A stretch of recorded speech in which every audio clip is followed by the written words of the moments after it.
Vida, esa palabra que todos conocemos, pero que pocos aprovechamos. La vida es más que vivir un día tras otro, esperando que nuestro momento llegue, porque no llegará. Tenemos que buscarlo. La vida es dejarse llevar por los sentimientos. Es sentir alegría, miedo, odio, rabia. Es sentir amor. La vida es sentir los latidos de tu corazón. Es luchar cada segundo. La vida es subir un escalón tras otro. Es saltar un obstáculo tras otro. Es buscar tu oportunidad donde menos te lo esperes. La vida es vivir cada día, no como si fuera el último, sino como si fuera único. La vida es la capacidad de elegir y tomar decisiones. Decidir si es un no o es un sí. Porque la vida consiste en dar un paso adelante cuando nadie más se atreve a hacerlo. Es creer que todo es posible. La vida es besar lentamente. Es amor con locura. Es romper las reglas. Es conocer que tanto el rencor como el perdón existen. Porque la vida es creer para ver y no al revés. Porque la vida no se ha hecho para comprenderla, sino para vivirla. Vive tu vida. TVO por la vida. En TVO presentamos un programa especial. Hoy, debate del aborto terapéutico en Chile. Invitados, los señores Jorge Acosta, licenciado en Medicina de la Universidad Católica y también columnista miembro de Siempre por la Vida. El otro invitado es Marco González, médico pediatra de la Universidad de Chile. Además, es fundador y director del Centro Médico Santa Catalina en Buin. Modera este foro la periodista Ana María Álvarez.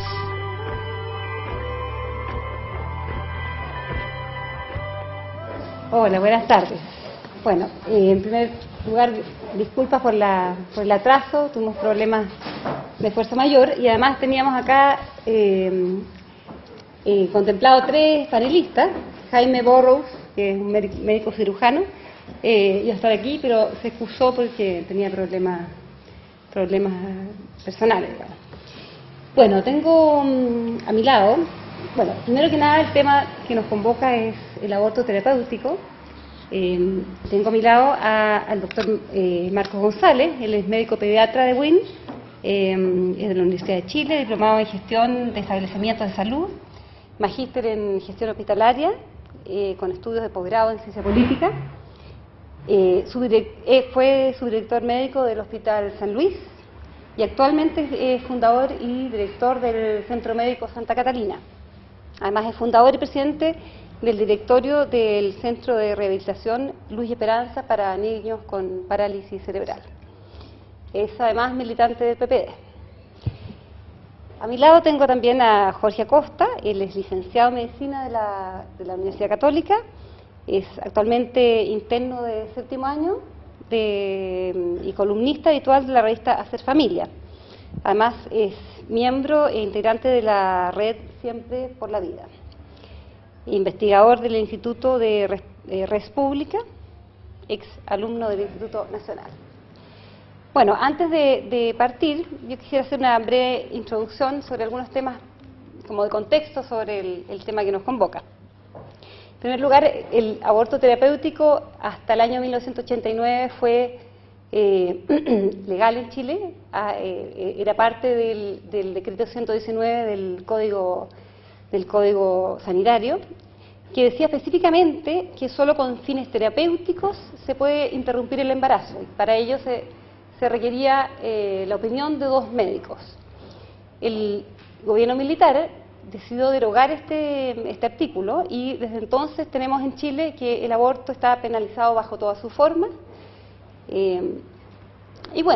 Estuvimos en esta situación hasta que retornó la democracia y empezaron a haber una serie de iniciativas para reponer este artículo, para discutir el tema, iniciativas que hasta ahora no han llegado a puerto en cuanto a discusión parlamentaria. En el año 91, por ejemplo, hubo una iniciativa de reponer el artículo y fue archivada sin discusión. el año 2003, un grupo de diputados también planteó la reposición del aborto terapéutico, pero ni siquiera logró ser discutida en la Comisión de Salud de la Cámara. A pocos días de asumir la presidenta Bachelet, el año 2006, desde la bancada de la UDI hubo incluso tal vez con temor de la llegada de un gobierno socialista, una mujer, en fin, hubo una moción por tratar de cambiar el quórum mínimo necesario para cualquier cambio en cuanto a la despenalización del aborto, para que no fuera solamente una mayoría simple, digamos, seguramente previendo que este tema empezaba a hacerse más importante. Finalmente, en el año 2006, Marco Enrique Jominami y René Linco presentan por primera vez un proyecto derechamente de despenalización del aborto, que fue rechazado por el presidente de la Cámara, Antonio Leal, aduciendo que esto era inconstitucional, que había que hacer una modificación en la Constitución. Bueno, el hecho más significativo tal vez ocurre el año 2010, cuando por primera vez dos sectores que aparecían siempre muy separados en este tema, la UDI por un lado, representado por la senadora Evelyn Matei, y el Partido Socialista, representado por Fulvio Rossi, se ponen de acuerdo para presentar un proyecto de ley en que se reponga el aborto terapéutica, pero bajo dos circunstancias muy específicas, que es la inviabilidad del feto y cuando hay peligro real de muerte de la madre. A este proyecto, digamos, se agregó una moción de Gio Girardi y otros senadores que buscaron ampliar las causales de aborto hacia los casos de violación. Bueno, finalmente este año, en septiembre, la Comisión de Salud de la Cámara, del Senado, perdón, aprobó la idea de legislar. Por primera vez se aprueba la idea que sí puede discutirse estos proyectos, bajo no sé si son tres proyectos, pero son tres situaciones. Uno, el riesgo de vida de la madre; el segundo, la inviabilidad del feto; y en casos de violación. Esa es la situación que tenemos hoy en día. Hay un proyecto de la ADC que busca tal vez saltarse esto de que se hable de aborto terapéutico, sino que dicen que, bueno, tal vez debiera hablarse que no existe aborto cuando lo que se hace es, para salvar la vida de la madre, un procedimiento médico que como consecuencia produce un aborto, que eso no debiera ser considerado aborto propiamente tal. Por lo tanto, no debiéramos legalizar el aborto como tal. Bueno, tengo a mis dos invitados. Quisiera que empezáramos tal vez con Jorge y que nos exponga, no sé, en 5 minutos o lo que necesites, tu opinión sobre el tema, sobre los proyectos que hay. Eso. Bueno, primero que todo quiero agradecer a la corporación por la invitación. Estamos muy contentos de poder estar acá. Toda la gente de WIN se ha comprometido mucho con la iniciativa que nosotros hemos hecho durante varios años en el trabajo en Siempre por la Vida, así que estamos muy contentos de que eso se haya visto reflejado en esta invitación, así que muchas gracias. También quiero agradecer a los presentes por estar con nosotros, digamos, acompañándonos en este debate que sin duda es algo que nos interesa mucho a todas las personas que estamos al tanto de los debates de nuestra sociedad actual. Y también, bueno, saludar a la gente que nos va a estar escuchando en esta grabación que esperamos poder compartir con ustedes.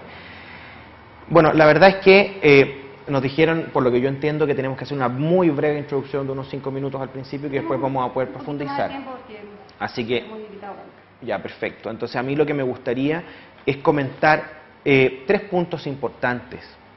Como decían en la presentación, yo estoy estudiando medicina, salgo este año, estoy en el último año, y la verdad que ha sido una experiencia muy importante para mi formación, no solamente el trato con los pacientes y lo que ha significado, por ejemplo, pasar internado de ginecología y obstetricia con las mujeres embarazadas, con la familia, sino que también con los pacientes, con el sufrimiento, con el dolor, y por lo tanto, lo primero que me gustaría decir es que cuando hay temas como el aborto terapéutico o el aborto en caso con niños con anencefalia o cualquier cosa, hay que siempre tener una altura de miras y tratar de ver el debate, ojalá en instancias como esta, de la manera más profunda.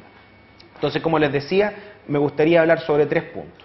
El primer punto que me gustaría tocar, que en el cual yo creo que con el doctor vamos a estar absolutamente de acuerdo, y espero que así sea, digamos, por lo menos fue lo que me pasó cuando estuve en un debate con el doctor Croxato a propósito de la píldora del día después, en eso estuvimos de acuerdo, así que yo me imagino que aquí estaremos de acuerdo también, es que la vida humana, y en esto quiero ser súper claro en el concepto, no la persona, sino que la vida humana comienza en el momento de la concepción. Ese es un tema que no lo digo yo, que no lo dice la Universidad Católica donde estudio, que no lo dice el Instituto República, ni tampoco Siempre por la Vida, sino que es una aseveración que lo dicen todos los textos de embriología con los cuales estudié yo en la universidad, se estudia en la Chile, se estudia en la USACH, y no, como les digo, no lo dice un grupo de personas, no es un pensamiento, no es una digamos, una opinión, sino que es un hecho reconocido por la embriología. Embriología, que es la ciencia que se dedica a estudiar el inicio de la vida, el desarrollo de los órganos en las primeras etapas del desarrollo humano. Entonces, la vida humana comienza en el momento de la concepción. ¿Y por qué decía que quiero utilizar bien las palabras? Porque hay muchas personas, muchas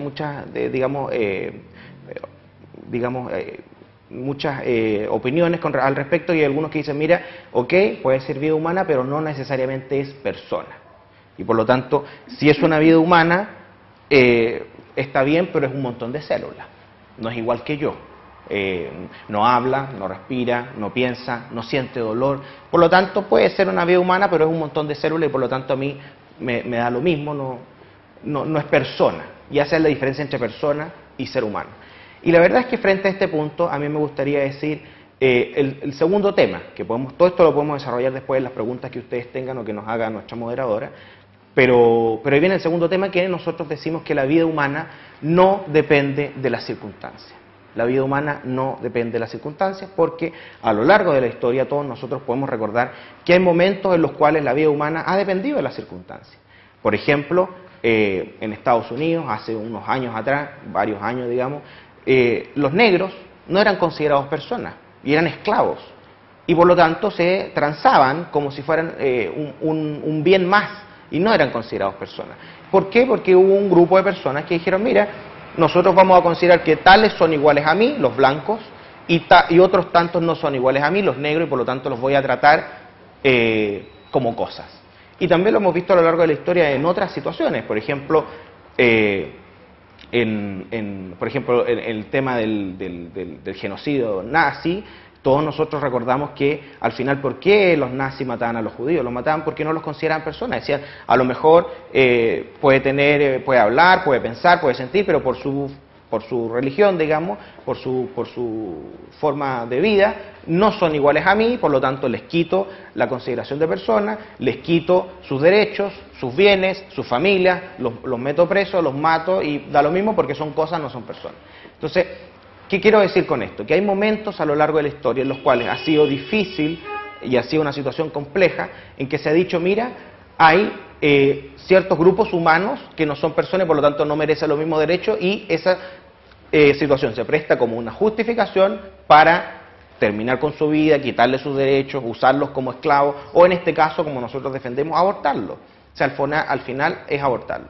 Y en ese sentido, ahí está el último de nuestros planteamientos, ¿cierto?, de los más importantes, que el aborto para nosotros es un homicidio. El aborto es un homicidio y por lo tanto es consecuente con los dos puntos anteriores. Si nosotros consideramos que la vida humana comienza en el momento de la concepción y que la vida humana no depende de las circunstancias, abortar un niño, aunque esté gravemente enfermo, aunque sepamos que se va a morir, aunque sepamos que fue producto de una violación, aunque sepamos que es un niño no deseado, aunque sepamos lo que sepamos, el abortar a un niño significa necesariamente un homicidio. Y por lo tanto esto habla muy bien de la sociedad que nosotros queremos crear. Me encantaría que las preguntas lo pudiéramos ver después, quizás en la interacción con el doctor, pero Hay casos que me encantaría contarles, que son desgarradores. Hace un tiempo, la misma senadora que propuso esta ley de aborto terapéutico fue sacada, digamos, a la palestra en el debate público a propósito de su postura sobre los niños con trisomías, dijo ella, y se metió en un entuerto que finalmente en algún momento se interpretó como que ella estaba en contra de la vida de los niños con síndrome de Down, y provocó tanto escándalo que la sociedad, cierto, de padres y amigos de los niños con síndrome de Down fueron a pedir su renuncia a la moneda. Bueno, eso nos escandaliza a nosotros, a pesar de que ella después se haya, digamos, deshecho en explicaciones y diciendo que no era su intención, no sé qué, nos escandaliza como sociedad. Bueno, hay sociedades en las cuales el aborto terapéutico primero y libre después, como hay muchos grupos que quieren, y que me gustaría que sinceráramos el debate, ¿qué aborto queremos? ¿Queremos aborto libre o no? Bueno, en países como en Inglaterra, donde el aborto es libre, y nadie podría decir que Inglaterra es una sociedad de primates y trogloditas. Todos creemos que Inglaterra, ¿cierto? Nos sentíamos orgullosos cuando decíamos que éramos los británicos o los ingleses de Latinoamérica y lo vemos como que es top. Bueno, en Inglaterra se publicó un artículo en el BMJ, que usted debe conocer, doctor, el British Medical Journal, que es una de las 5 revistas más importantes en medicina.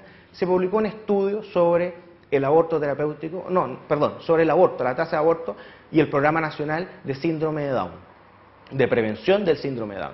Allá tienen un programa nacional de prevención de síndrome de Down, que es una forma eufemística de decir, vamos a detectar a los niños síndrome de Down y los vamos a matar. Los vamos a matar por ser síndrome de Down. Y ese estudio ha mostrado que hay una disminución del 48%, más de casi la mitad, el 48% de los niños con síndrome de Down. Porque existe un cambio cultural.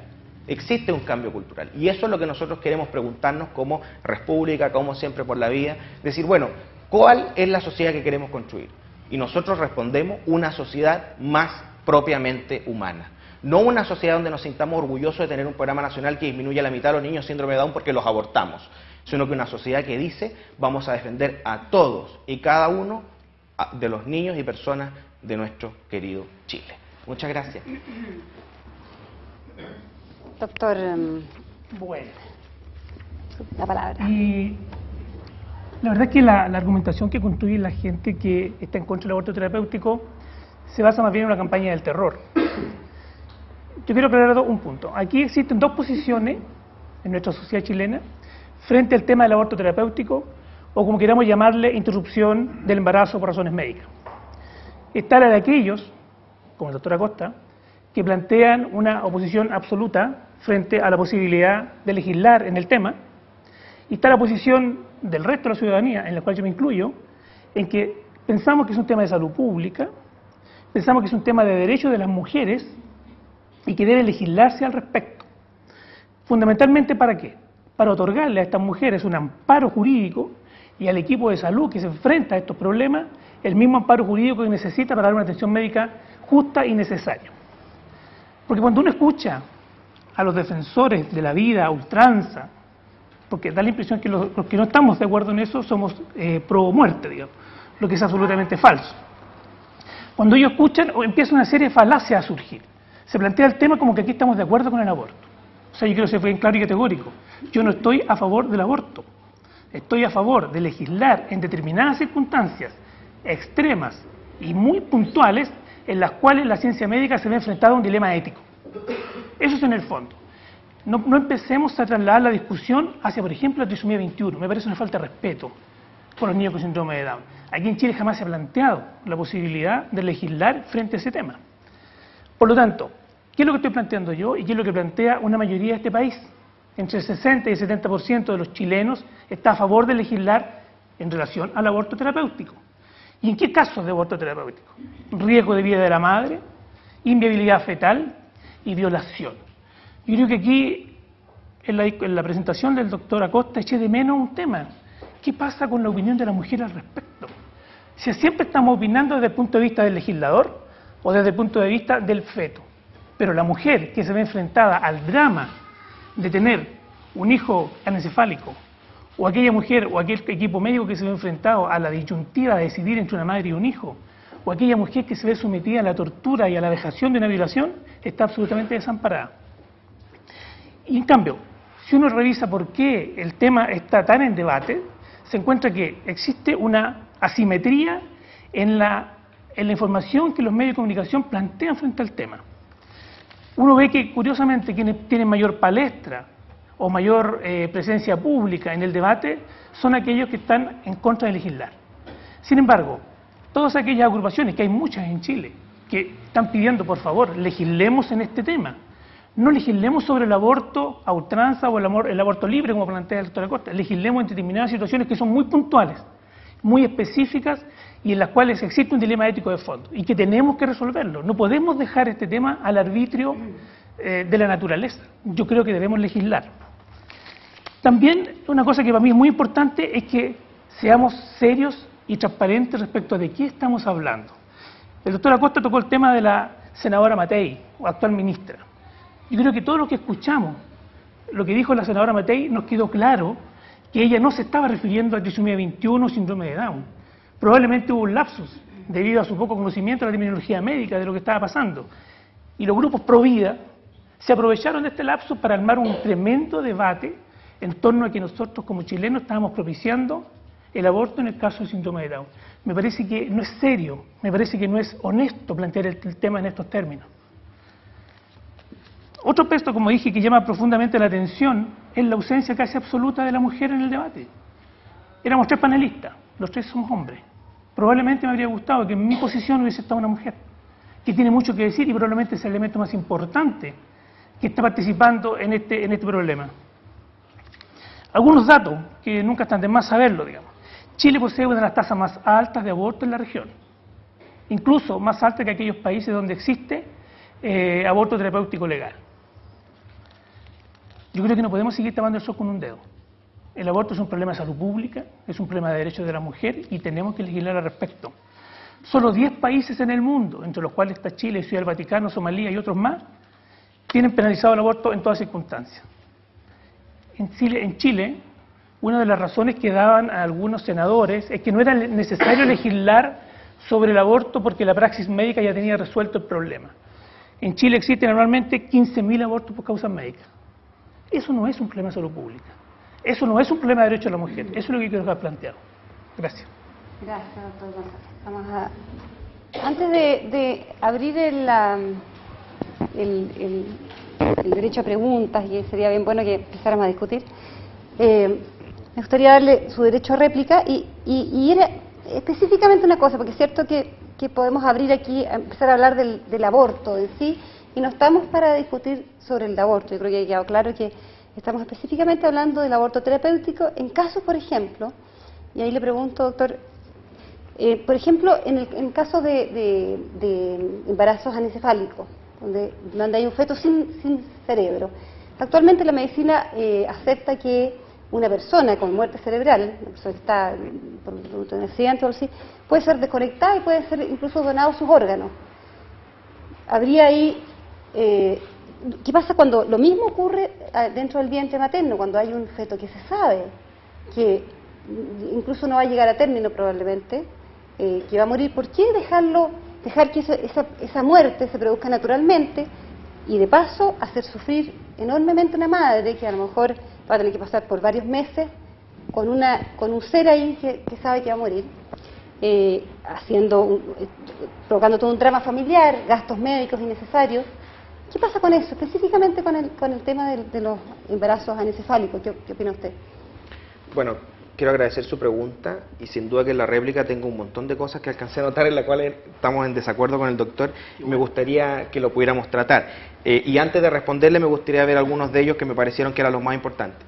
Dentro de lo que yo anuncié, ¿cierto?, en esta presentación, lo primero que dije, lo que me parecía más importante, que la vida humana comenzaba en el momento de la concepción. El doctor no se refirió frente a nada de eso, me imagino que estamos de acuerdo, no sé si estamos de acuerdo, lo podríamos conversar más adelante. Y eso es súper relevante porque si bien queremos acotar el debate a ciertos momentos en los cuales pasan tales o cuales cosas, como la anencefalia, estoy de acuerdo, pero también hay que ver el sentido general, o sea, ¿el aborto en sí mismo es algo bueno o es algo malo? ¿O es algo neutro? Porque si a nosotros nos parece que es neutro, que es bueno, que es malo, tiene mucho que decir. Porque estoy yo dispuesto a dar en condiciones extremas como la anencefalia algo bueno, algo malo o algo neutro, que puede ser a lo mejor un daño adicional. Porque en la pregunta que usted hacía decía, bueno, la mujer está sufriendo mucho y todo. Pero si nosotros consideramos que en general el aborto es malo, así como yo lo considero, y les daré las explicaciones de por qué, sería muy contraproducente agregar a un daño que podría ser que la mujer ya se sintiera deprimida por la situación en que está, por ejemplo, producto de una violación, otro daño adicional que sería el aborto de su hijo. Porque no es solo un ser, es su hijo, y eso es súper importante, pero lo voy a discutir en la segunda parte respondiendo a su pregunta. El doctor hablaba del tema de que es un problema de salud pública. Es un problema de salud pública. La verdad es que no existen estudios en Chile que puedan demostrar la cantidad de abortos que hay, de abortos, digamos, abortos provocados, porque sin duda que hay abortos, digamos, no inducidos, abortos que se producen de manera natural, ¿cierto?, para que nos entiendan, que eso de alguna manera los podemos medir. Pero donde sí hay un estudio, porque también se refirió al doctor en algún momento a decir que teníamos la tasa más alta de aborto en Chile, del mundo, eso la verdad es que... anoté mal, de la región, la tasa más alta de la región. La verdad que no teniendo estudios para poder determinar cuánto es el aborto en Chile, es súper difícil saber si somos la más alta o la menos alta. Pero lo que sí tenemos estudios desde hace mucho tiempo, porque la gente de la Universidad de Chile, el Instituto de Salud Pública, no el Instituto de Salud Pública, el Departamento de Salud Pública de la Universidad de Chile ha estado estudiando en eso, es el tema de la natalidad y la mortalidad materna, que es lo que nos preocupa, la tasa de mortalidad materna. Y existe un estudio, un grupo de trabajo del doctor Elard Koch, que también es de la Universidad de Chile, que hizo algo que de alguna manera ya sabíamos, que se había publicado por ahí por el 2005, de que Chile tenía la tasa de mortalidad materna, o sea, las mamás que se mueren por todas las causas, no solamente por aborto, sino por todas las causas en Chile, más baja de la región, más baja de Latinoamérica, más baja que el Caribe y comparable a Canadá y Estados Unidos. Estados Unidos donde está aprobado el aborto. Entonces, cuando se da el argumento de decir, mira, aprobemos el aborto porque así reducimos la mortalidad materna y los abortos clandestinos, es falso. Se ha visto en los países donde se aprueba el aborto, aumentan los abortos. Se ha visto, con este dato que está dando nuestro investigador chileno, el profesor Elard Koch, que postuló esto en la Comisión de Salud del Senado antes de que se aprobara la idea de legislar, de decir, mira, Chile tiene la tasa de mortalidad materna más baja de la región y por lo tanto es un argumento que cuesta un poco entenderlo. Más adelante también, de las cosas más importantes que pude anotar, se hablaba, ¿cierto?, de, mira, legislemos porque aquí hay un vacío legal, los médicos, ¿cierto?, no pueden realizar abortos en Chile. Dio una muy interesante introducción y detallada introducción de que antes, ¿cierto?, sí se podía, después no se podía hacer el aborto terapéutico. Bueno, y la verdad es que la ley es súper clara y súper buena, porque la ley dice que prohíbe el aborto, ¿cierto?, pero al mismo tiempo deja la posibilidad absolutamente abierta para que cuando, por ejemplo, está en peligro la vida de la madre, que es lo que se quiere hablar del tema del aborto terapéutico, el médico actúe. El médico actúe. Al doctor le tendrá que haber tocado ver, así como me tocó ver a mí, muchos casos de embarazos ectópicos, en los cuales no se tomaban la cabeza los ginecólogos y decían, oh, qué terrible, no podemos actuar y no podemos salvar la vida de esta mujer porque no hay ley de aborto terapéutico. No, iban y la operaban. Iban y la operaban y le salvaban la vida. Perdón que me interrumpa, pero ha habido casos bastante conocidos de mujeres que han tenido embarazos anencefálicos. Hubo un caso de una mujer que tenía un embarazo anencefálico y que estaba con cáncer y no recurrió a los tribunales. Sí, el tema de Claudia Pizarro lo podemos conversar fácilmente pero porque... es que esa es la pregunta, el no, embarazo anencefálico. Perfecto. ¿Qué opina usted de eso? Porque el aborto es muy amplio. No, sí, yo le puedo responder, pero es súper importante que la gente entienda que lo primero que se dijo para aprobar el aborto terapéutico fue salvar la vida de la madre.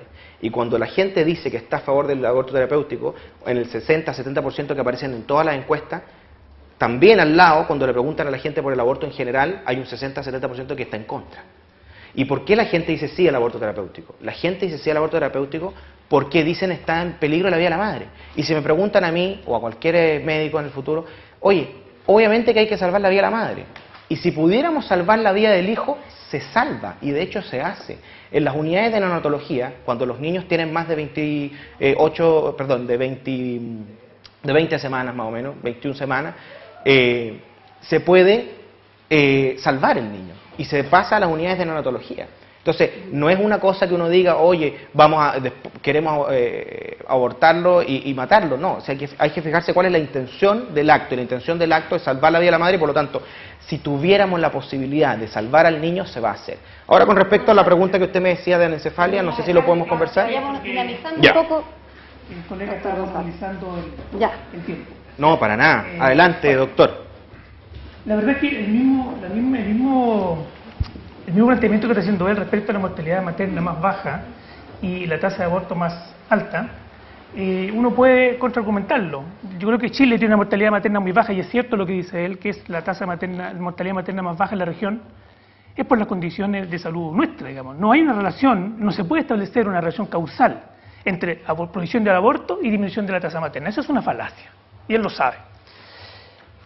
Ahora, remitir el tema a la discusión sobre el inicio de la vida, yo creo que es inconducente para el tema que nosotros estamos tratando.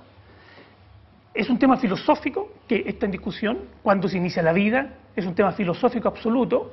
En cambio, el tema del aborto terapéutico es un tema coyuntural. Es una situación que se presenta día a día en la maternidad de este país. Por lo tanto, no se puede argumentar que el aborto es malo per se porque la fecundación empezó en tal o cual época. Yo creo que es un tema que no tiene que ver con el otro. Lo que se está planteando aquí, por favor que quede claro, que no somos partidarios del aborto libre en cualquier circunstancia. Por favor, eso no. Lo que estamos planteando es que el aborto debe ser discutido y debe existir una alternativa para aquella mujer que está enfrentada a una de estas tres situaciones límites, que exista otra alternativa aparte de tener que continuar con ese embarazo. Es cierto que es doloroso. ¿Cómo podemos nosotros evaluar el dolor de una mujer que tiene un hijo con anencefalia? No es posible.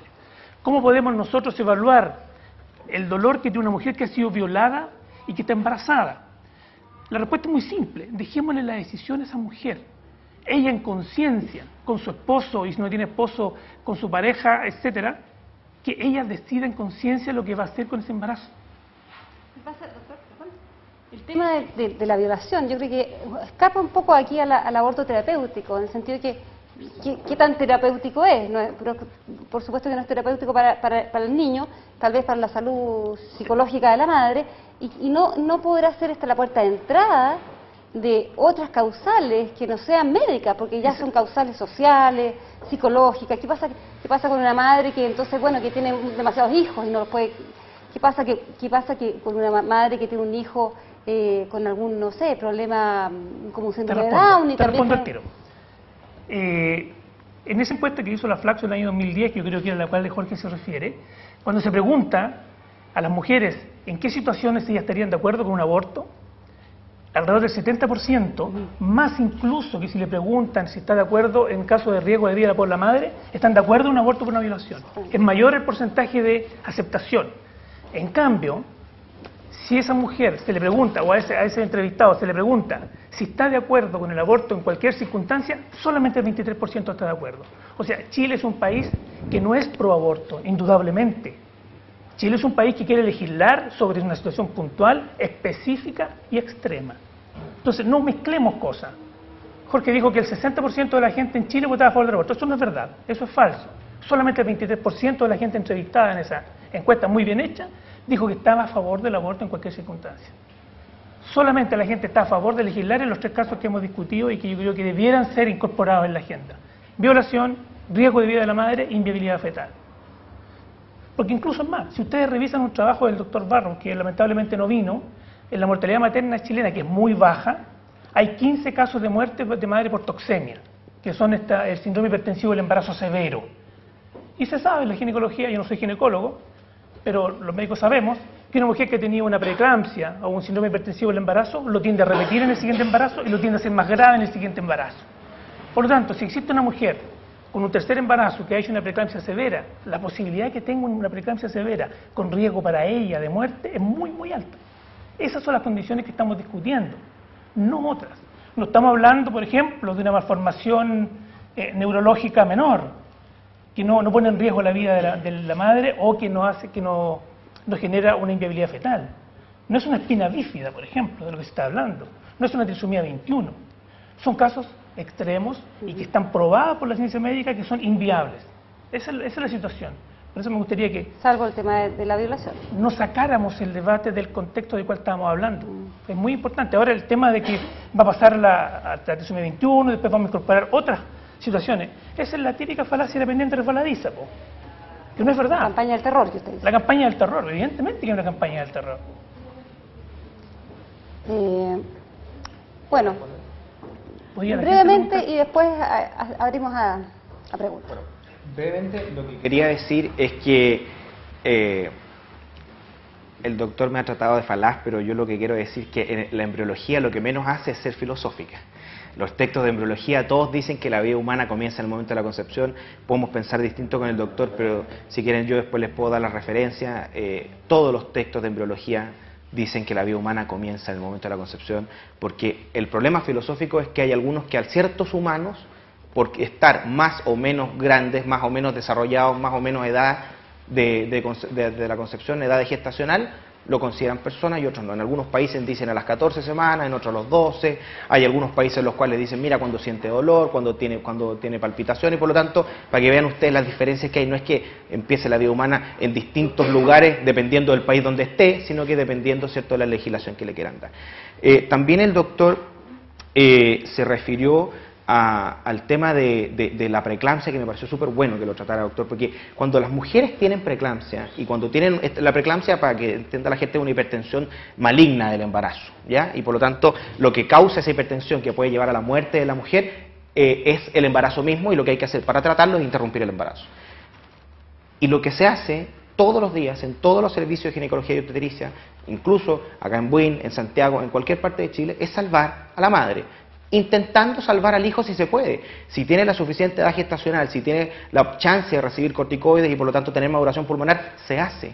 Después de que inducen porque la intención ahí es salvar la vida de la madre, y para eso no se necesita ninguna ley. No hay ningún médico procesado, no hay ningún médico en la cárcel, no hay ningún recurso de amparo puesto por las familias porque no quieran operar a esa mamá. Es más, si ese médico no opera a la mujer y no interrumpe el embarazo, en un embarazo ectópico donde el niño no se puede salvar porque tiene una edad gestacional muy chica, es un embrioncito, o en un embarazo más grande, como por ejemplo cuando se da la hipertensión del embarazo, la preeclampsia, si no lo hace, la familia lo puede demandar por mala praxis.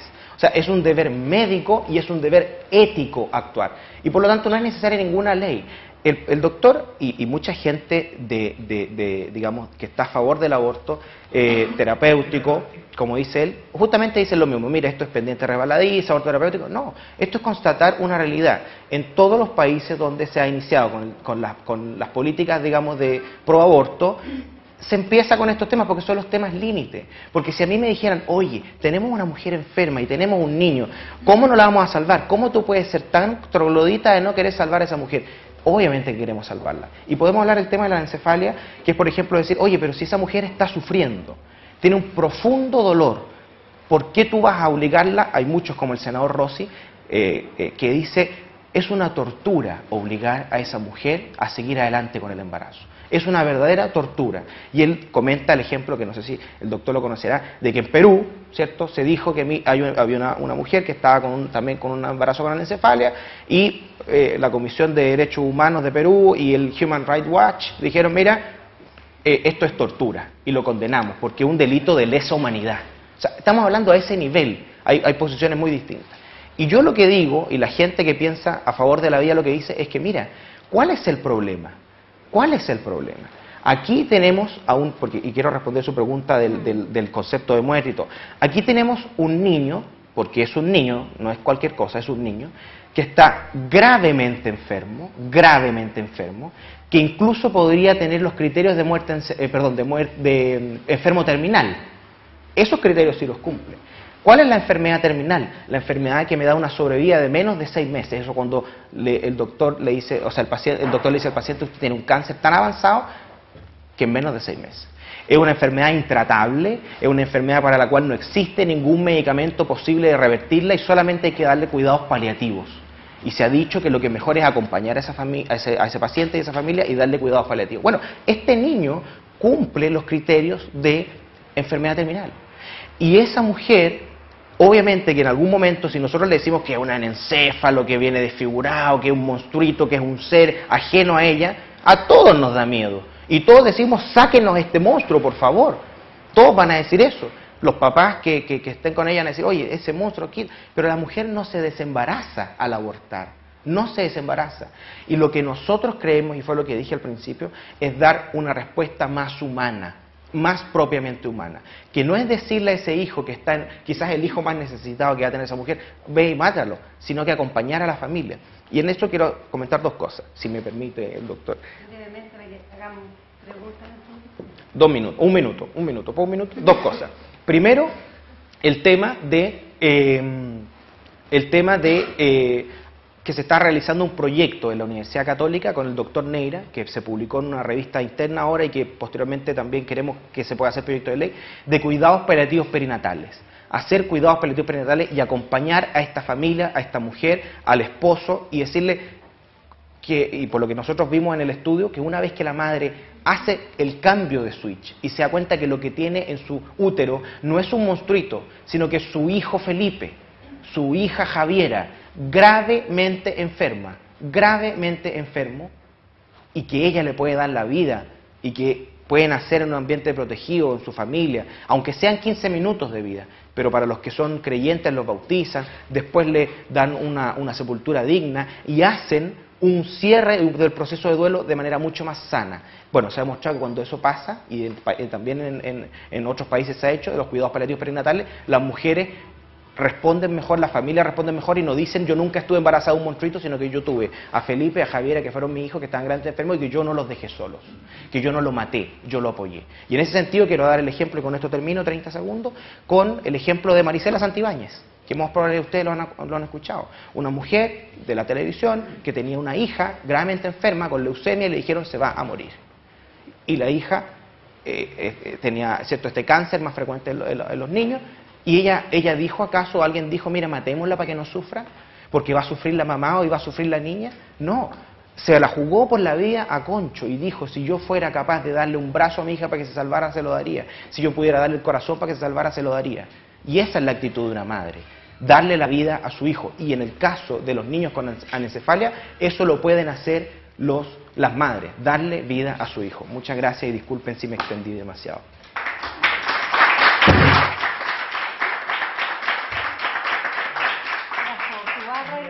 ¿Puedo comentar 2 minutos? Ya, bien, cortito. Si alguien no puede estar de acuerdo con lo que Jorge acaba de decir, yo creo que estamos viviendo en otro planeta.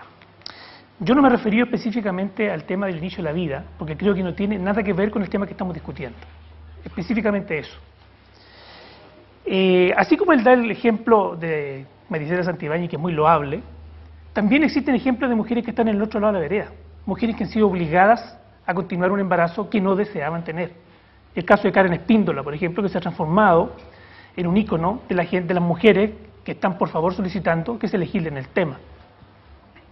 Por lo tanto, ejemplos a favor y en contra hay para los dos. Por lo tanto, no es un argumento decir que Marisela Santibáñez vivió un calvario, lo vivió feliz, para decir que nosotros tenemos que apoyar esa situación.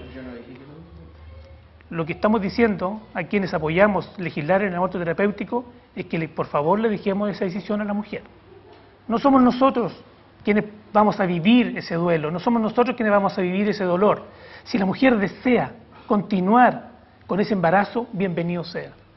Si la mujer desea interrumpir ese embarazo, nosotros le queremos decir, sí, en Chile se puede hacer.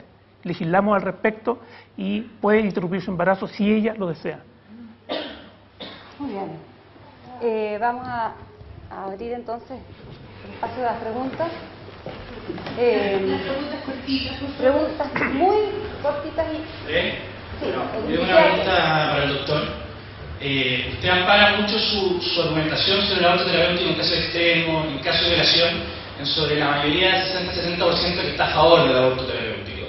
Y dijo previamente ahora en su última celebración que no era un debate sobre la vida. Entonces, al respecto, yo quisiera preguntarle, ¿la vida del niño que fue concebido depende de las circunstancias extremas, depende de la decisión de la madre? O sea, el niño que la madre sí lo quiere puede vivir y vale más, y el que no se quiere vale menos. O sea, uno es asesinado y el otro no. Esa es mi pregunta. Lo que estamos planteando quienes estamos a favor de legislar por el aborto terapéutico es que existe en Chile un vacío legal que perjudica a las mujeres y perjudica a las mujeres más pobres de este país. Por lo tanto, lo que se está planteando es legislar, y digo el tema de situaciones extremas, porque no es un hecho cotidiano, como operarse la vesícula, como una apendicitis. Lo que estamos planteando es que a la mujer que quiere, en conciencia, decidir sobre la continuidad de ese embarazo, nosotros le demos la posibilidad de que lo haga. Ese es el planteamiento que nosotros estamos haciendo, y que en general, como tú mismo dijiste, es el pensamiento de la mayoría de los chilenos. Hola, buenas noches, doctor Marco González. Primero, una observación. En Chile no hay vacío legal al respecto, está prohibido. O sea, está legislado. Ahora, hay varias cosas que me llaman la atención del planteamiento, porque dijeron que era un amparo jurídico para la vida de la mujer, ¿verdad? En circunstancias extremas. ¿Quién determina esas circunstancias extremas? Primer punto. Después dice que hay que son las circunstancias de violación, probabilidad de muerte de la madre o inviabilidad del feto. Probar una violación hoy día es bastante difícil. ¿Quién va a dar certeza de que efectivamente fue una violación la causa de la concepción de ese niño? Respecto a la probabilidad de sobrevida del feto, ¿en qué probabilidad de sobrevida? O sea, si tiene un 1% de probabilidad de sobrevivir, ¿podemos interrumpir el embarazo? Porque si ese 1% existe, es probable que sobreviva. Y después, además, se dice que es para proteger en caso de riesgo de la mujer. O sea, vamos a interrumpir un embarazo matando un feto, con un 100% de certeza que estamos matando un feto, frente a una probabilidad de la muerte de la mujer. ¿Ya? Entonces, son cosas que... lo último, así para no tomar de nuevo el micrófono, saber si hay algún estudio en los países donde está legalizado el aborto, qué pasa con las mujeres que abortan, cuál es su vida después psicológicamente. Por lo que yo he estudiado algo, he leído algo, un tema que me interesa mucho, no es tan fácil sobrellevar. Disculpa todo lo... Fueron varias preguntas. Efectivamente, como dice el señor Olmedo, no hay un vacío legal. Lo que se está planteando es que hoy en día el enfrentar un embarazo tubario, enfrentar una situación de inviabilidad fetal, el médico se ve enfrentado a una situación de tener que tomar una decisión, y muchas veces, como plantea el doctor Acosta, se hace efectivamente un aborto, pero la gente que está en contra de eso dice, mira, salvemos la vida de la madre, y el mal menor es que el feto se muere, pero nosotros sabemos que el feto se va a morir. O sea, eso es un aborto exactamente igual. En Chile se están practicando abortos hoy en día. Un embarazo tubario cuando se opera es un aborto. Lo que digo, legislemos al respecto. A eso me refiero cuando existe como un vacío legal, porque en Chile hoy en día todos los días se están practicando abortos. No sé qué otra cosa más lo que preguntaste. Respecto a la diferencia entre la certeza de interrumpir la vida del feto versus la probabilidad o el riesgo de vida de la madre. Una certeza contra una probabilidad. La medicina no tiene certezas, es una ciencia inexacta. Pero si matamos un feto, es cierto que lo vamos a matar. Lo que pasa es que tú estás colocando en una situación de igualdad a la mujer y a un embrión, ¿cierto? Porque otra cosa que aquí nos ha dicho es que el planteamiento, el proyecto de ley, tengo entendido de Rossi con Matei, plantea antes de las 12 semanas. Entonces, evidentemente que uno sabe si una mujer ha tenido una preeclampsia severa o una hipertensión maligna al embarazo y está en su segundo o tercer embarazo, existe una alta probabilidad de que esa mujer se muera por complicaciones del embarazo. No existe una certeza. Por lo tanto, en esas situaciones, un grupo importante de gente en este país piensa que debe ser legislado y debe ser autorizado en esas situaciones el aborto terapéutico o aborto por razones médicas, como se está planteando hoy en día. O sea, yo no entiendo por qué se quiere hacer una ley para algo que ya es posible de hacer. O sea, no hay ninguna necesidad de hacer una ley para intervenir en el caso de preeclampsia, porque ya se interviene, no se deja que esa mamá se muera, no dicen los médicos no puedo actuar porque no tengo ley, van y actúan, y en el caso de los tuarios también. Entonces entiendo yo que quizás lo que quería transmitir, ¿cierto?, nuestro amigo del público, es decir, oye, pero ¿para qué vamos a hacer una ley adicional si eso ya se hace y se puede intervenir y se puede actuar? Y es lo que pasa, o sea, los médicos pueden actuar, eso nomás quería contar. don Ramón Calderón. Cortito. Se actúa, pero se le está dando un nombre distinto. Yo creo que aquí el tema hay una hipocresía de fondo en este tema. Transparentemos el debate. Eso justamente, eso apuntaba mi pregunta al doctor. Tiene que ver con que habló usted de que casi esto aprobar o legislar sobre el aborto terapéutico era inhumano. Me pregunto si hasta el año 89 aquí era inhumano hacerlo, porque justamente en diciembre del 89 se legisló para terminar con el aborto terapéutico que había existido desde hace muchos años. Lo segundo tiene que ver con esta seguridad que hay de decir, porque yo he estado en varias discusiones con respecto al tema del aborto terapéutico y con esta seguridad que decir si están o no claros en esto, porque aquí usted mismo está diciendo, lo acabo de escuchar decir, no, ahora se hace, pero con otro nombre, con la ley que está ahora, ¿cierto? Pero no se han legislado, no se ha dicho en un país que nos destacamos por la hipocresía, decir, ¿sabe qué? Esto no es aborto terapéutico, esto es interrupción del embarazo o de aborto o le dan 1000 nombres, pero no sé, y lo que se está pretendiendo ahora es justamente legislar sobre hechos absolutamente puntuales. Yo quiero saber si la pregunta es lo del año 89 y también si está, si no es así, lo que estamos viviendo hoy día en una sociedad, en este caso, tipo curar tipo salmón, como se dice, ¿cierto?, donde se es y no se es. Bueno, frente a eso, o sea, yo creo que cualquier ley de aborto terapéutico o como se le llame, digamos, siempre hay que tener en cuenta, digamos, cuál es el sentido de esa ley. Cuando hablamos de aborto terapéutico, no todos hablamos de lo mismo, ¿ya? Y eso hay que expresarlo. En algunos países se considera aborto terapéutico, por ejemplo, el abortar por razones de la madre, así como dijo el doctor. Bueno, ¿qué opina la madre? ¿Qué opina la mujer? Empoderemos a la mujer, no sé qué. Ya, bien, perfecto, pero ahí muchas veces se dice la madre, mira, yo tengo una depresión tan fuerte que si no me aborto no me van a matar y por lo tanto me voy a estar en riesgo de suicidio y por lo tanto cae dentro del aborto terapéutico. Entonces, eso se ha dado en algunos países. Entonces, por lo tanto, que usted me diga, mire, antes había ley o después no había ley, a mí me parece que es un poco irrelevante, a lo mismo. Lo que yo quiero es defender la vida del niño y de la madre siempre. Si antes había ley o no había ley, la verdad que es una discusión que a mí me parece un poquito que se escapa, digamos, al interés de saber si al final, para lo que viene, para el futuro, queremos o no queremos tener alguna ley de aborto en Chile. Y con respecto a lo que usted decía digamos que sinceremos y transparentemos un poco yo lo que quiero decir es que cuando uno interrumpe el embarazo para salvar la vida de la madre, en la práctica, obviamente que puede que el niño muera, si es muy chico como en un embrión, o puede que no muera y lo traten de salvar los pediatras neonatólogos después de que tengan la viabilidad, digamos, extrauterina, obviamente. Pero la clave, y eso que algo que puede sonar parecido no lo es la intención del acto. La intención del acto en la situación actual es salvar la vida de la madre. Cuando el médico actúa, no lo hace para matar al feto. Y por lo tanto, si tuviera una preeclampsia grave y tuviera en riesgo de morirse, después de que interrumpe el embarazo, al niño lo llevan a la neonatología y lo tratan de salvar. No le clavan un cuchillo y lo matan.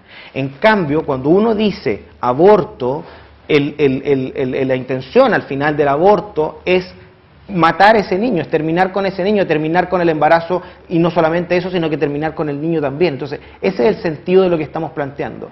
Y no es necesario, creo yo, no soy estudiante de Derecho ni tampoco abogado, pero no creo que sea necesario hacer una ley especial solamente para cambiarle el nombre y seguir haciendo lo mismo.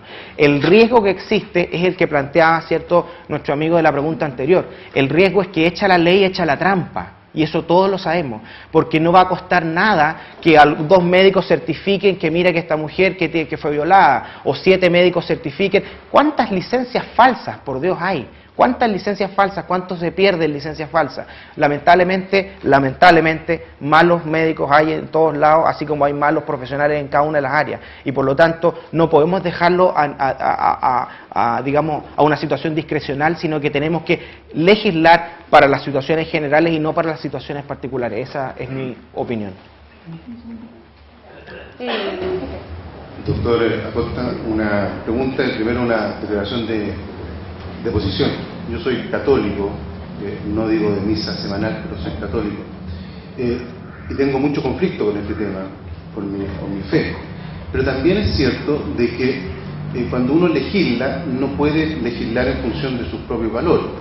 Entonces, a mí me hace ruido lo siguiente: si hay una mujer que, voy a poner el caso que me parece más extremo, más fácil de comprobar, que es violada, eso es una opción personal. Yo como católico creo que movimientos de pro vida como los que están acá tienen mucho más pega en términos de efectivamente evitar que esa mujer aborte, ¿ya?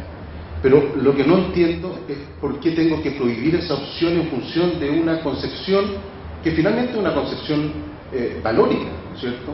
O sea, yo puedo incluso, y quiero extremar, no es que yo lo piense, quiero extremar y decir, bueno, efectivamente la vida surge el primer segundo, pero puede haber gente que diga, bueno, eso no, yo tengo la opción de determinar sí o no. ¿Me explico? Entonces, la pregunta es, ¿por qué oponerse a que exista una legislación en esta materia? Y segundo, privar la opción a las personas que tengan una opción distinta a la mía. Solo un comentario que no una pregunta. Este argumento de que antes se hacía, me parece súper peligroso, porque antes la gente tampoco se divorciaba y existía la trampa, la hipocresía de las separaciones por este error formal, ¿no es cierto?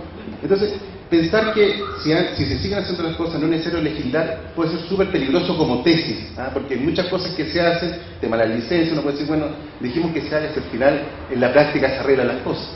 Es un comentario, pero la pregunta mía es la primera. ¿Qué es lo que pasa con las mujeres que no comparten mi concepción religiosa? A lo mejor el énfasis de movimientos como el de ustedes está justamente en habiendo una legislación evitar que eso ocurra. Esa es mi pregunta. Agradezco su pregunta. Y también agradezco que trate el tema espiritual, el tema de la fe. Yo no he dado ningún argumento teológico, ningún argumento de fe. Yo también soy católico, pero en realidad creo que la fe, en este caso pensamos distinto, pero la fe solamente apoya lo que yo pienso, pero los argumentos que he dado son absolutamente racionales. De que hay gente que incluso pensando de que la vida no tiene esa importancia. No, por eso le digo, o sea, esa parte de la afirmación? La fe yo creo que es algo que nos puede ayudar, digamos, pero en realidad no he dado ningún argumento teológico porque yo no puedo convencer en el debate público con argumentos teológicos a nadie más que comparta mi fe, digamos, y que la comparta, digamos, en la misma medida, porque incluso ahora, teniendo la misma fe, pensamos distinto. Ahora, con respecto al tema ¿cierto?, del otro tema de la pregunta, ¿cierto?, ¿qué hacer en el caso de la violación?, ¿cierto?, porque es un caso súper extremo y usted dice, ¿por qué no darle la opción a esa mujer? Si no hay que hacer.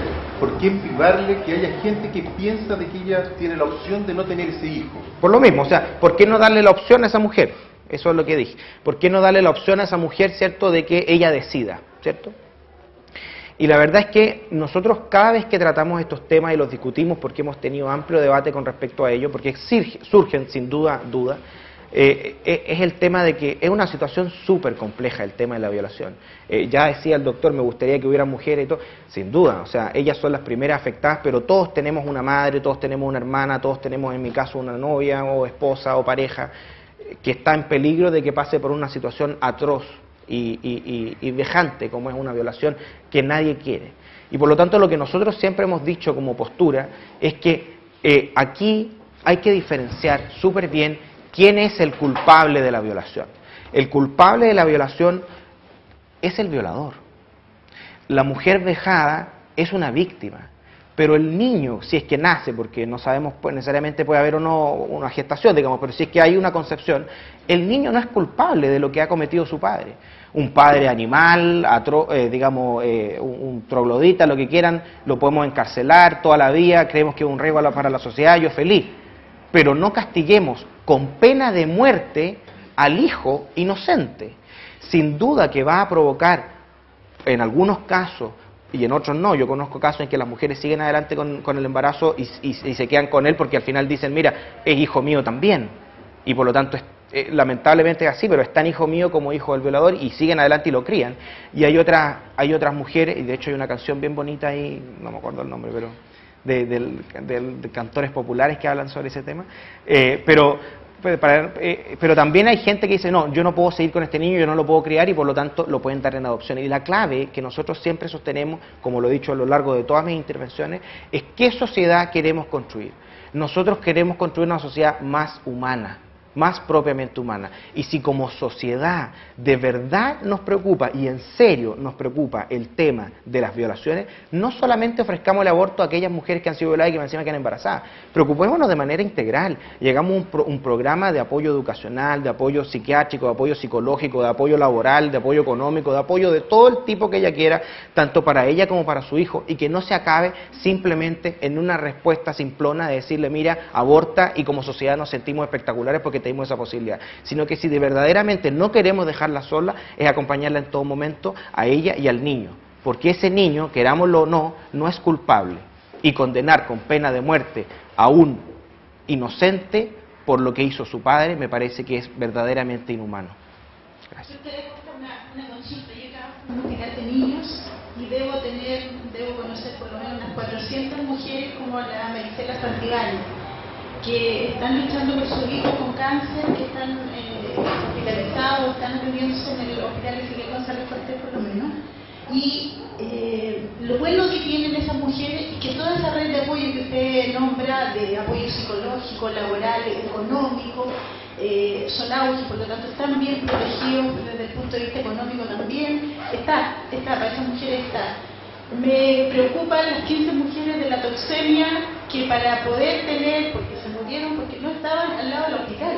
Usted sabe que para enfrentar esto debe estar muy cerca del hospital, ojalá hospitalizado para evitar la muerte, porque Exacto. esto es una cosa bastante peligrosa. Entonces se ha tenido, lo más probable es que había en esos 15 casos, habían tenido esa misma enfermedad en los embarazos anteriores, por lo tanto es un riesgo tremendo para la mujer exponerla a eso. Lo que proponen estas personas es simplemente decir, déjenme opinar, déjenme decidir a mí. Si una mujer quiere llevar a cabo ese embarazo, perfecto. Si no lo quiere usted, también perfecto, porque hay toda una realidad y un contexto distinto. Las mujeres que son violadas, las mujeres que tienen estos problemas, y me quedo con la entrevista que le hicieron a Mónica Pérez. Ella, cuando manifiesta toda su situación, de que era un feto absolutamente inviable, de hecho, la guagua se murió antes de los 9 meses, ella dice, yo soy una mujer de recursos, y quiero que se quede con esto, yo soy una mujer de recursos, yo podría agarrar un avión, irme a Argentina, irme a otro país, y someterme a un aborto terapéutico porque mi hijo no es viable. Sin embargo, no lo quieren hacer. ¿Qué pasa, doctor, con esas mujeres que se quedan acá, que no tienen los recursos para viajar a Argentina o a otro país y que tienen que hacerse cargo de su situación acá? Las redes de apoyo para ellas no están. Las redes de apoyo para la Marisela Santibáñez están todas súper cubiertas, pero las redes de apoyo para esas mujeres que tienen esa condición no están. Bueno, usted toca bastantes temas centrales, yo también la felicito por la pregunta. Con respecto a la primera parte de la red de apoyo, el senador Walker y algunos senadores de la ADC están haciendo un nuevo proyecto de cuidados paliativos perinatales y me ha tocado conocerlo, y no solo eso, sino que se quiere hacer ahora un proyecto de apoyo integral a la mujer en riesgo de aborto, porque usted lo decía muy bien, o sea, hoy no hay nada. Y si como sociedad de verdad nos preocupa, hay que hacer esa ley. Y a mí me encantaría que más que una ley de aborto terapéutico, se aprobara una ley de apoyo integral a la mujer. Cuando hablamos de políticas de género, una política de género no es darle la posibilidad a la mujer de que pueda decidir, oye, mira, aborto, no aborto, no sé qué, porque más adelante voy a comentarle que no estoy de acuerdo con que sea tan sencillo que dependa de la madre matar a un hijo, a mí me parece que no. Pero yo creo que si realmente el problema es que la mujer no tiene apoyo, démosle todo el apoyo y como sociedad pongamos las lucas. Y si tiene que ser auge digamos, una red de atención integral a la mujer en caso o en riesgo de aborto, ya sea para las que tienen, por ejemplo, enfermedades como la preeclampsia, que se haga. De hecho, claro, son 15, pero son mucho menos que el resto de la región porque se hacen estas políticas en que efectivamente esos embarazos son catalogados de alto riesgo y se hospitalizan las mujeres y se trata de reducir al máximo, ¿cierto?, su posibilidad. Y con lo que decía con respecto a eso, cuando se dice, mira, que la mujer decida, está bien, que decida dentro de lo que puede decidir y lo que le compete, pero todos sabemos que mi mamá no puede decir si yo tengo que estar o no estar vivo. De hecho, la gente como lo que yo decía que en Maya, yo no dije que Marisela Santibáñez lo haya pasado súper y que no, yo sé que ella sufrió, todo el mundo vio que ella sufrió, la gente se enterneció, la acompañó y hubo un apoyo ahí, pero la clave es que ella, como cualquier mujer que ve que su hijo sufre, no dice matémoslo pobrecito para que no sufra. No, se la juegan a concho y tratan de hacer todo lo posible para que salga adelante y le entregan todo el cariño, le entregan todo el apoyo, le demuestran su amor, se desvelan por él, y eso es lo que también hacen las madres que después de que tienen por ejemplo una encefalia dicen, oye, no es un monstruito el que tengo, sino que es mi hijo gravemente enfermo y yo le puedo dar la vida. Y si vive 15 minutos después de estar fuera de mi vientre, esos 15 minutos yo lo voy a acompañar. Y no solo yo, sino que toda mi familia. Y ese es el sentido de lo que nosotros planteamos, no es una cosa de imponer, todo lo contrario, es una cosa de acompañar, porque se ha visto que hay mujeres a las cuales se le ha ofrecido la opción de aborto versus estos cuidados paliativos perinatales, y la gran mayoría opta por cuidados paliativos perinatales, y nosotros creemos que las otras que no optan por cuidados paliativos perinatales es básicamente porque no se ha hecho el suficiente esfuerzo para contarles de que hay otras madres que no solamente viven estos temas de sufrimiento, sino que nosotros no queremos quitarle el sufrimiento. Muchas veces que se plantea el aborto como que con eso se va a desembarazar y se va a quitar el sufrimiento. No, con eso no se quita el sufrimiento, sino que se agrega uno adicional del aborto, y por lo tanto lo que nosotros queremos hacer es acompañarlas en todo momento. Y con respecto al tema de los recursos, yo estoy absolutamente de acuerdo que se auge, que se den los recursos, pero que no utilicemos el argumento de los recursos, de que hay algunos que pueden y otros que no pueden, para hacerlo. Porque si todos creemos que el aborto es malo, da lo mismo si lo hago con o sin recursos, porque no hay que hacerlo en ninguna circunstancia. Gracias. Cortito. Vamos a dejar una... Sí, cortito, solamente un par de comentarios respecto a lo que dijo el doctor Acosta. Y él plantea, aquí ha dicho 2 o 3 veces el término ofrecido abortar. Lo que estamos planteando no es que a la mujer que está embarazada en una situación como la que estamos diciendo se le vaya a ofrecer que aborte. Lo que se está diciendo es que esa mujer que hoy en día no tiene ninguna posibilidad, excepto continuar con ese embarazo, que tenga una segunda alternativa y que ella decida en conciencia, con su pareja o con quien ella decida, si continúa con ese embarazo. No hablemos de que estamos ofreciendo el aborto, que vamos a colocar un letrero, aquí se hacen abortos, porque no es la situación. No trivialicemos el tema. No desviemos el foco del punto. El foco es que aquí se le quiere prohibir a las mujeres de este país, como en muy pocos países del mundo, que puedan decidir respecto a una situación puntual y límite, que fueron las que hemos discutido. Solamente eso. Para el doctor Acosta, yo voy a globalizar un poco más la pregunta. Creo que el mundo se rige por leyes que son aprobadas o no aprobadas dependiendo de una constitución, de una decisión. Me gustaría saber si usted piensa que las leyes de la República deberían ser decididas por opinión popular, por opinión de la gente en general, o por unos pocos.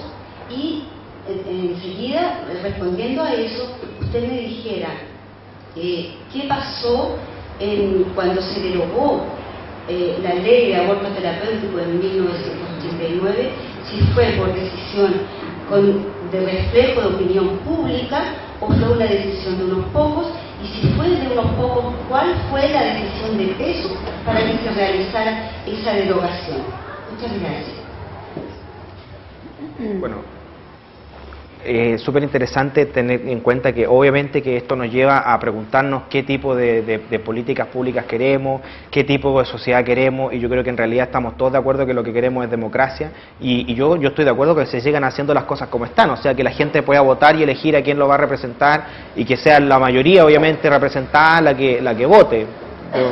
Yo también soy demócrata, digamos, y creo que obviamente que hay que representar las mayorías, y si las mayorías hay que acatarla. Obviamente que uno se puede preguntar, muchas veces la mayoría puede equivocarse. Bueno, ese es tema de otro debate, digamos, podemos discutirlo, yo feliz vengo, pero no soy experto en eso, digamos, pero obviamente que a veces las mayorías pueden equivocarse también, no porque lo diga la mayoría va a ser correcto. Habían unos tantos varios que creían que el mundo se iba a acabar no sé qué día, y si le preguntábamos, la mayoría puede haber dicho que quería que se acababa, pero no se acabó, no sé, o sea, no sé, creo que es un tema de otro debate. Pero yendo a su pregunta con respecto al 89 y no sé qué, ya que es la segunda vez que se trata el tema, muchas veces todas estas políticas públicas se tiñen de contextos culturales, digamos, obviamente que pueden haber gente como, no sé, partidaria de Pinochet, retractora de Pinochet, que va a decir, mira, esta es una ley de Pinochet, que no sé qué.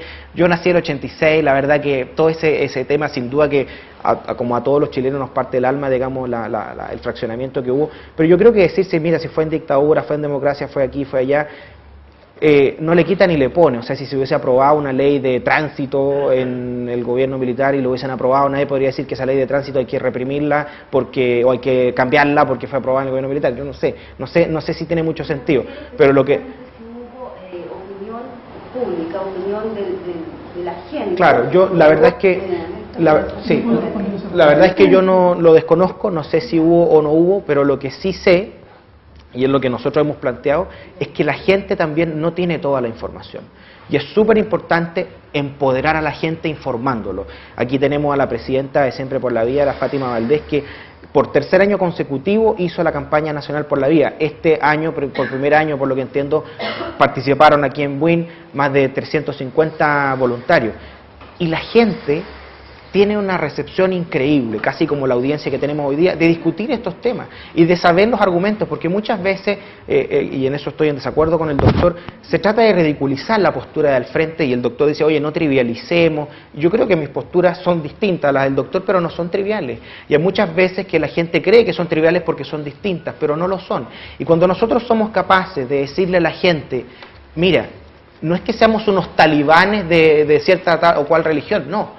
Nosotros creemos que esto es importante porque queremos defender la vida de todos los niños, desde el momento de la concepción. Y le explicamos a la gente y le decimos que esto es una realidad, que los médicos se han puesto de acuerdo, que no es cierto que no estén de acuerdo con respecto a cuándo se inicia la vida, y que sí es cierto que existen muchas alternativas al aborto, que son más humanas, que es un acompañamiento integral a las mujeres. Gracias. Oye, ya dado que por edad y juventud, Jorge no le pudo contestar a la señora Edith, que yo le voy a contestar la pregunta respecto a la derogación de la ley. Esto fue en el año 89 y el promotor entusiasta de esta iniciativa fue nuestro inefable obispo Medina, quien convenció al almirante Merino de que esa ley había que derogarla. Esa fue la génesis del término de la ley de aborto terapéutico, no otra. Aquí no hubo consulta a la ciudadanía, aquí no se le preguntó a la gente. Esa fue la razón por la cual hoy en día Chile no tiene ley de aborto terapéutico.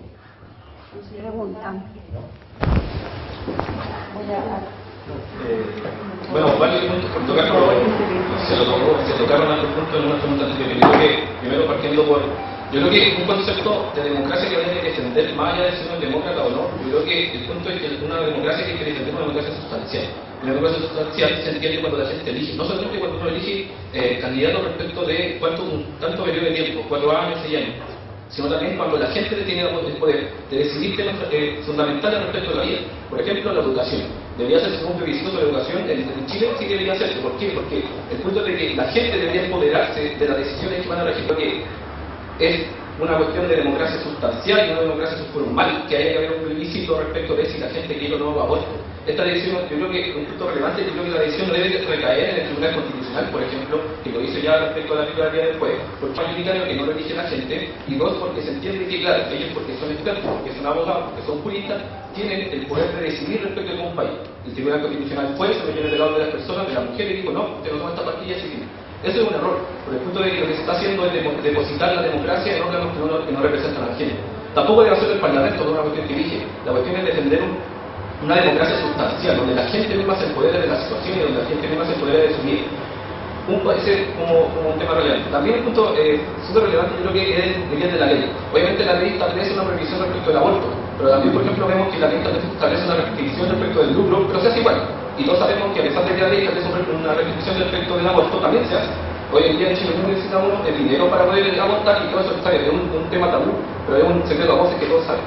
Y es una cuestión de que desconocer ese hecho es una cuestión súper trascendental. Yo creo que la cuestión va, de fondo, es de que darle el poder a la decisión a las personas, a las mujeres, que ellas decidan su plan de vida. El Estado, yo creo que es una cuestión como principio general. Yo creo que la Constitución se basa en un principio fundamental, que es el poder de mantener la autonomía de los ciudadanos, de que los ciudadanos mantengan modelo de vida. Si ellos quieren decidir casarse con otra persona de su mismo sexo, bueno, es un plan de vida que las personas deben decidir. Pero ese proyecto, sí, yo creo que la cuestión no es un comentario, yo creo que el punto trascendental va, el error es confundir el embrión con la mujer.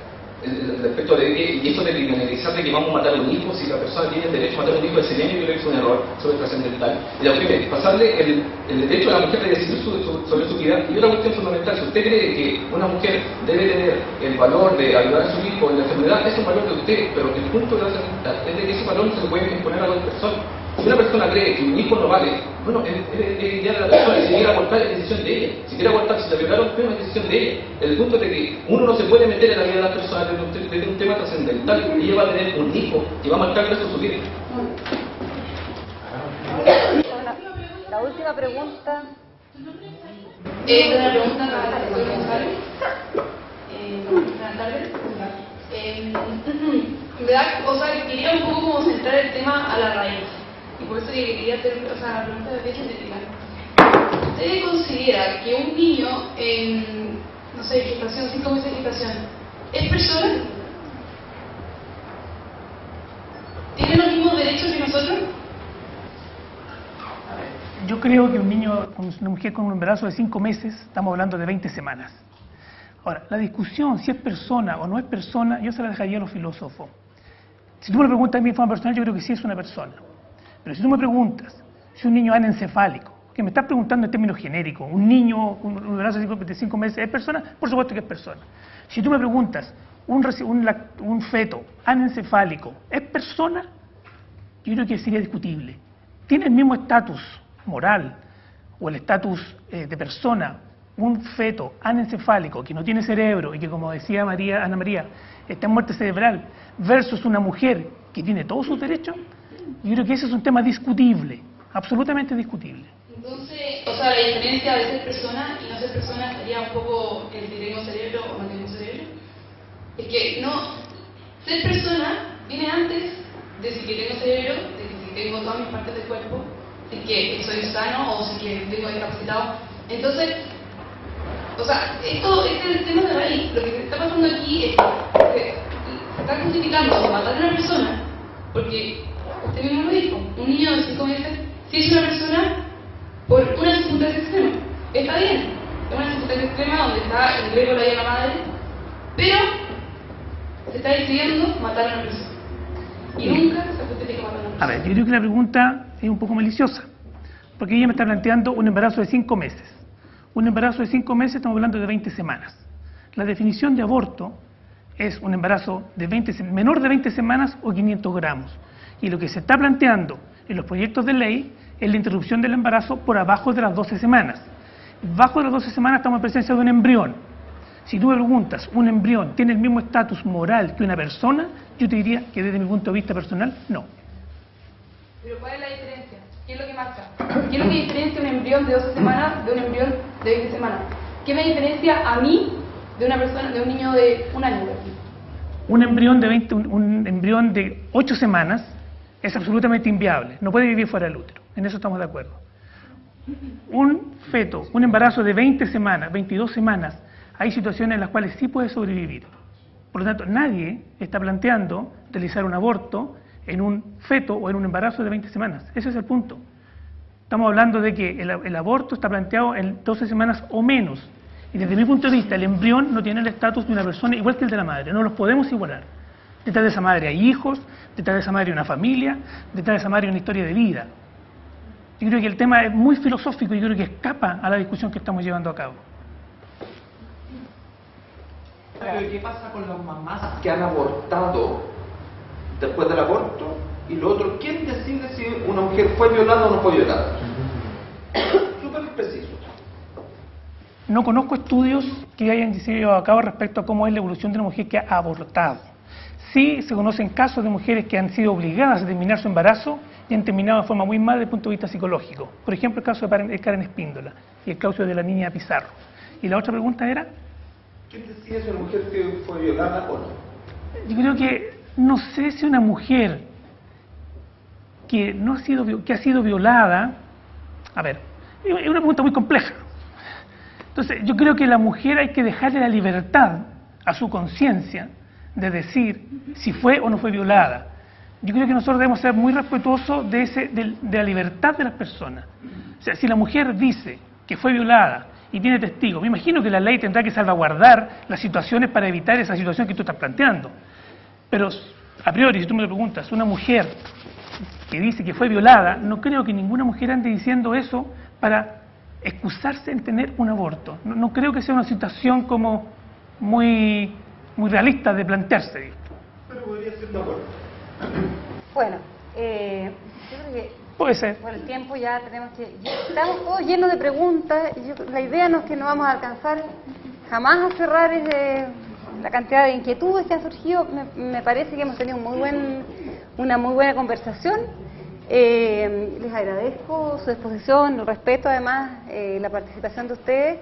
Y bueno, la idea yo creo que tenemos que quedarnos con esto, que son temas, por suerte que ya no son temas, al menos no son tabú. Podemos sentarnos en una mesa, discutirlo, y creo que es muy necesario para el país en general poder sacar estos temas y que sean debatidos, incluso en debate parlamentario, que como lo vamos a ver. Así que bueno, muchas gracias a todos. Disculpen a los que quedaron con sus preguntas pendientes, yo también me quedé con varias, y los invitamos ahora a compartir un rato más. Podemos seguir discutiendo al lado con una copita de vino y un picoteo. ¿Ah?